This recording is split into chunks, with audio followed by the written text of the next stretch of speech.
Ayun, marami nagtatanong sa akin ito kung may nabubuhay daw ba na isda dito sa Antarctica.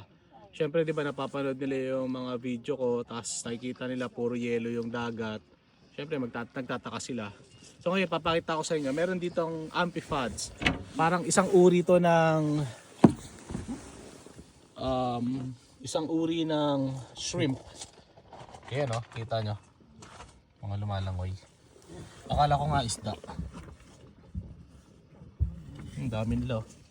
Kita ba sa video? Ayun. Okay. Ready to get back in? You remember which boat we're in? So nandito kami ngayon sa Paradise Bay. Isa tong continental landing. Kung makikita nyo, mayroong mga base doon. Ang tawag dyan, Brown Base, Antarctica.